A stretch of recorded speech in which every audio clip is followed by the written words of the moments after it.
இறை இயேசுவில் எனக் அன்பார்ந்தவர்களே, நம் ஜீவனுள்ள தேவனின் உயிருள்ள வார்த்தைகளை தினமும் கேட்பதன் மூலம் உங்களுக்கு நன்மையும் ஆசையும் உண்டாவதாக.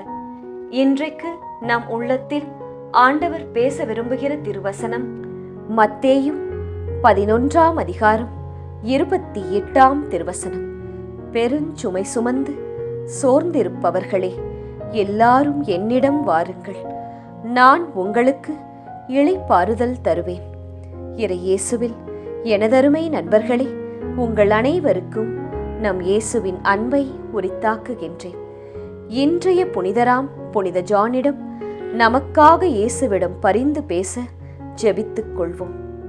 வாழ்க்கை சுமையாக இருக்கின்றதா? உடல் டயர்டாக இருக்கின்றதா? வேலை கஷ்டமாக இருக்கின்றதா? நண்பர்களே, எடுத்த காரியம் தாமதம் ஆகிறது, தடைபடுகிறதே என்று சோர்வாக இருக்கின்றீர்கள். அல்லது உடல் நலக் குறைவால் பலன் இல்லாமல் காணப்படுகின்றீர்களா? நீங்கள் அனைவரும் என்னிடம் வாருங்கள் என்கிறார் இயேசு. நாம் இருப்பது தவக்காலம். நமக்காக தன் உயிரையும் துச்சமாக கருதி ஒப்புக் கொடுத்த இயேசுவை தியானிக்கும் தவக்காலம். உயிரையே கொடுத்த இயேசு நீங்கள் கேட்கும் வேறு எதை தராமல் போவார்? இயேசுவிடம் வாருங்கள், இளைப்பாற இடம் தருவார்.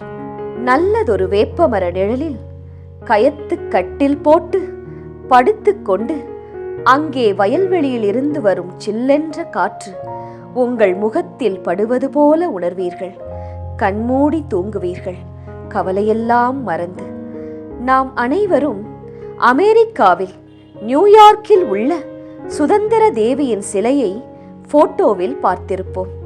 அந்த சிலையை பிரான்ஸ் நாட்டை சேர்ந்தவர்கள் அமெரிக்கர்களுக்கு முழு உலகத்தின் விடுதலை மற்றும் ஜனநாயகத்தை நினைவுகூரும் ஒரு அடையாளமாக கொடுத்தார்களாம். அந்த சிலை உணர்த்துவது என்னவென்று அந்த சிலையின் கீழே எழுதப்பட்டுள்ளதாம்.